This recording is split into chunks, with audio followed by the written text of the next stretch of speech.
Good morning, fellas, and welcome back to My Prize Garage, the show where right answers are worth $382.46. My name is Matt, and one staple of game shows is prize money, and I mean, why not?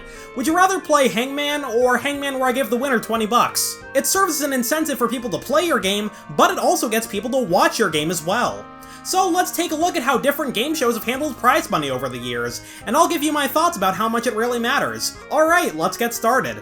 Most of the time, only the winner gets any money on a game show. On most recent Game Show Network shows, you get $1,000 for winning the game, and the losers get nothing. On Family Feud, you don't win anything until the Fast Money round, which of course only the winners get to play. On The Chase, only the winners of the head-to-head rounds get to play the final chase, which they either win together or lose together. There's exceptions, of course. Jeopardy offers consolation prizes of $1,000 and $2,000 respectively for third and second place. Although there have been some calls to bump up those prizes. While we're talking about Jeopardy, the current iteration of the show premiered in 1984, and the clue values range from $100 to $1,000. In 2002 that got doubled, so now the clues are worth up to $2,000. Which I think is a good move. If your show lasts a long time, you should update the prize money every once in a while in response to inflation. Everybody kept all the money and prizes they won on Family Game Night, which I think makes sense. Don't want to send the kids home empty-handed. Everyone keeps all their money on Wheel of Fortune as well, and if you don't win anything, the show has a house minimum of $1,000. Which I think is nice because most syndicated shows don't pay for travel and whatnot, so a guaranteed $1,000 would help you pay for the plane ticket and hotel and all that jazz. Speaking of Wheel of Fortune, you get quite a bit of bang for your buck on this show. The bonus round prizes have gone up steadily over the years, and starting with the season 40 premiere, the smallest prize on the wheel is $40,000. Not a bad payday for solving just one hangman. After taxes, that would come out to like $25,000 if I'm not mistaken. That's a nice chunk of money. You could buy 1,000 copies of Hades with that kind of money. Don't know why you'd need so many, but hey, it's an option. On the opposite end of the spectrum, you've got Family Feud. If you win the Fast Money round, you win $20,000. Which isn't too bad, but that money is being split 5 ways, so each member of the family would only get $4,000. Then that would be taxed and you'd be left with $2,500. That's a lot fewer copies of Hades. If you lose Fast Money, you only get $5 per point you score in the round, so $1 per person. So the most money you can get if you lose is $199. Congratulations, you can now buy a gallon of milk. That's not really an issue with the show in my eyes, though. From what I gather, the show flies you down to Atlanta, so paying for travel isn't that big a deal. Underwhelming prize money is just a consequence of team games, which makes sense. If Family Feud gave each family member Wheel of Fortune level money, they'd probably go bankrupt and be off the air in a month. Actually, that doesn't sound so bad. We can see the same thing with Game Show Network's team shows. On America Says, teams that win the bonus round split the grand prize of $15,000 4 ways. On the most recent version of Chain Reaction, $10,000 is being split 3 ways. On the first season of Get a Clue, $10,000 is split 4 ways. I don't think low prize money is a bad thing, but I'll get into why later on. The prize money on all these shows is also held back by the fact that they air on a daily basis. Most game shows that air in primetime have absolutely absurd prize money, but they're only able to do that because they air less frequently. Let's take a look at a couple of shows that have been revived in primetime in recent years. 2 versions of David Ruprecht's Supermarket Sweep have aired in the 90s and 2000s. If you win the game, you win however much money you earned in the big sweep. Then you move on to the bonus sweep. If you win the bonus round, you get $5,000 on top of that. So winning the game and the bonus round could earn you over $6,000. And then the show was revived on ABC with Leslie Jones. Now the big sweep totals are well into the thousands thanks to $199 milk.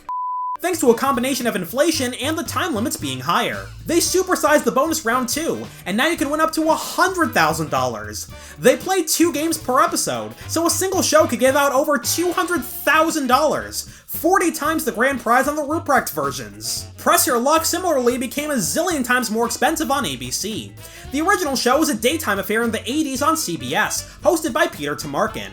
On most episodes, the winner would earn between $10,000 and $20,000.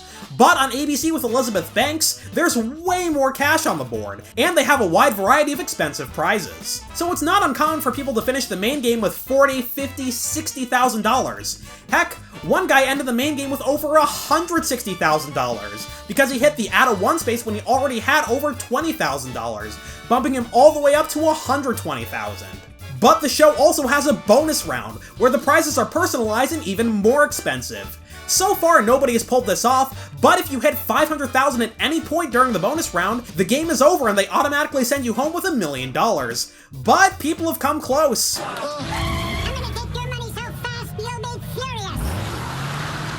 One exception to the primetime bigger money quote-unquote rule is Match Game. The most recent version with Jack Donaghy, the most recent version with Alec Baldwin offers up to $25,000 in the Super Match bonus round. The audience match is worth up to $5,000, and then the head-to-head match can multiply whatever you win by 5. That's actually less money than you could win on the Match Game Hollywood Squares Hour.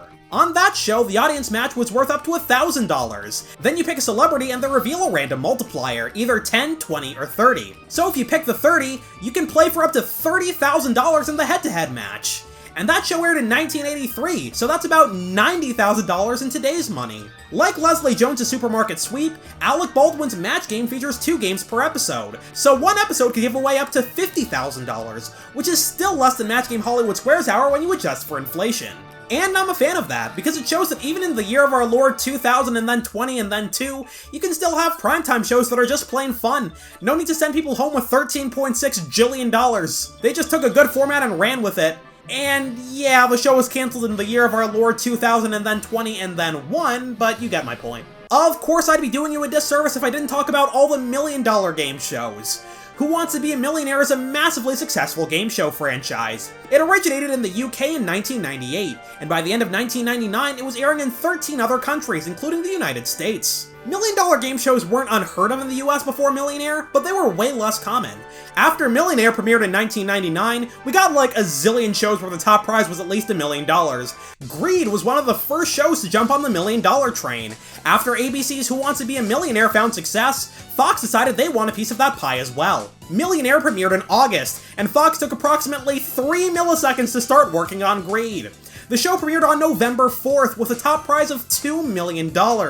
And the 7-figure prizes kept rolling in from there. Heck, even pre-existing shows added $1 million price tags. Wheel of Fortune added the $1 million wedge, and The Price is Right started airing primetime $1 million spectaculars. And a lot of these $1 million shows were proving successful as well, so they kept upping the ante and trying to outdo themselves. Greed doubled the value of its last 3 questions in Super Greed, bringing the top prize up to $4 million.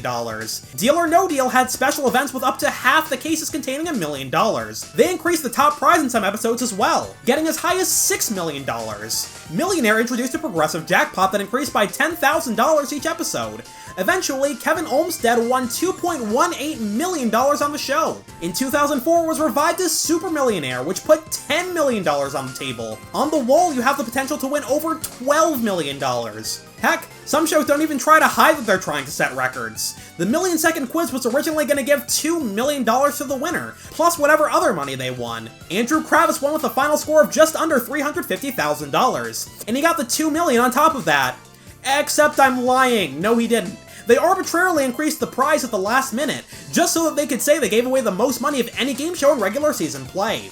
So Kravis went home with $2.6 million, beating out Ken Jennings' $2.52 million from his original winning streak on Jeopardy! And even outside of that arms race, there's still a bunch of shows that try to give away $1 million. 1 vs. 100, Minute to Win It, Who's Still Standing, and Are You Smarter Than a 5th Grader all had $1 million top prizes. I was talking about this video with fellows in the Buzzer Blog Discord server, and I thought this was a good idea for Minute to Win It. Instead of a primetime show, do a half-hour daytime show. It worked kinda like Let's Make a Deal, where you pick people from the audience and have them play for smaller prizes like cars and trips. And $199 meal! It's clear that some of these shows rely heavily on how much money they're giving away. Imagine Deal or No Deal, but the top prize was, say, $50,000. It would be a fine show, but it wouldn't work in primetime. The contestants spend a lot of the show's runtime just talking about, like, how much $1 million is, how it would change their lives, and their family's usually there to build up the drama as well. Maybe it would work as a daily syndicated show, but we already got a syndicated Deal or No Deal, and the top prize was $500,000. Big money gets eyeballs on your screen, because it's awesome seeing people's reactions to winning $1 zillion. If somebody in my family is scrolling through channels and they see Press Your Luck is on,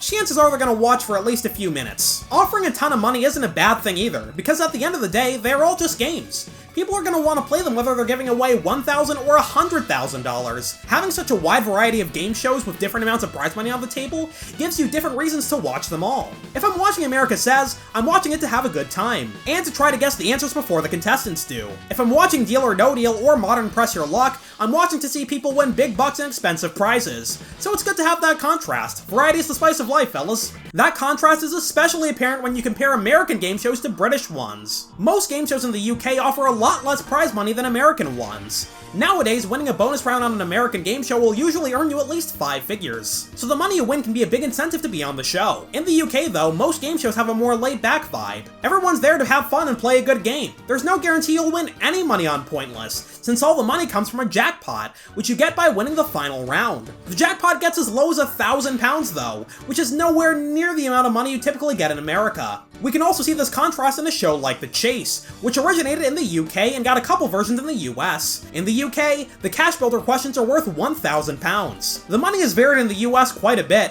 but it's always been way more than the British show. On GSN, each question was worth $5,000. The first season on ABC bumped that up to 1,000 copies of Hades. But they pulled back the reins in season 2, lowering the value of each question to $10,000. That's still a lot of money though, and it makes it so that the final chase is often played for 6 figures. Meanwhile, in the UK, contestants would be lucky to win more than £15,000, and the chasers win about 3/4 of the time, so usually you don't get anything at all. And honestly, I prefer that format. Like I said, the amount of money you win on a game show doesn't make it any better or worse in my eyes, but it does have some consequences. Let's say the US decided to take The Chase and turn it into a daily syndicated show with no changes to the prize money. By the end of the first season, they would have given away more money than there is on Earth. That's an exaggeration, but my point is that $10,000 or $25,000 questions aren't feasible for a daily format. I think that's kind of a shame, because The Chase is an awesome format, so it'd be great to get more episodes here in the States. If they scaled things back and made questions worth $1,000 or so, that would be feasible to do without breaking the bank. Oh well. We can also see this difference in a show like The Weakest Link. In the UK, the first question of each chain was worth £20. The US took one look at that, said, "Ha, that's cute," stole their host, and had Ann Robinson present an NBC version, where questions were worth a minimum $1,000. In each round, a perfect chain was worth $125,000, compared to £1,000 in the UK. Eventually, Weakest Link became a half-hour syndicated show, and even that version offered a metric ton of money. The first question in the chain was $250, and a perfect chain added up to $25,000 to the bank. That's still more than the UK's primetime revival of the show, where a perfect chain in round 7 is worth £10,000. Heck, to an extent, the UK celebrity shows are the same way. On most celebrity game shows around the world, the contestants aren't playing to earn money for themselves. They typically pick a charity to play for instead. On Richard Osman's House of Games, they don't even play for charity. There's actually no money at stake whatsoever. If you win one game, you get to pick a daily prize. An everyday item like a deck of cards, a dartboard, binoculars, a shoehorn, sparkling wine you're not allowed to drink under any circumstances, stuff that won't break the bank. If you score the most points over the course of a whole week, you get a trophy. So the focus of that show is more on the interactions between celebrities during the week. And of course playing along yourself, because a lot of these games are fun as heck, and at the end of the day, that's what game shows are meant to be. Fun. Really what I'm getting at here in this video is that yeah, prize money isn't gonna make or break your show, but how much money you give away does affect them in a lot of ways. More expensive shows air less often, but they air in more desirable time slots, and they're able to draw you in with how much money is on the line. Less expensive shows should give you some other reason to watch them, cause like I mentioned before, $50,000 Deal or No Deal would be a pretty underwhelming show. But trivia shows, word puzzles, survey questions, and guessing games work well in daily formats, because you can play along with them at home. And I think all of these daytime, early evening shows would all work well in prime time, with just a few minor adjustments. But taking a primetime show and bringing it to syndication requires a lot more thought, because you're gonna have to strip down the show in some way. Syndicated Deal or No Deal had no models and half the prize money on the line. Syndicated Millionaire was made way harder, so they wouldn't be giving away $1 million like every week. The show had $12 million winners in its various primetime incarnations on ABC, and that was over the course of just under 400 episodes. The syndicated version had just $2 million winners in over 3,000 episodes, and none from 2004 to the end of its run in 2019. The overall tone of your show also depends heavily on the money at stake. In the 80s, Press Your Luck was a fun little daytime game, but when it was revived with souped up cash and prizes, the show became filled with more dramatic and emotional moments, which makes perfect sense because unless you're Michael Larson, the CBS version wouldn't get you anywhere near the money you can win on ABC. This contrast is one of the things I love about game shows. Every show is a different experience, and this is just one of the reasons why. Well, that'll just about do it for this video. Be sure to subscribe if you want to see more game show content. I do shorts about them every day as well. I'll see you all tomorrow. Good night, fellas. Sleep well.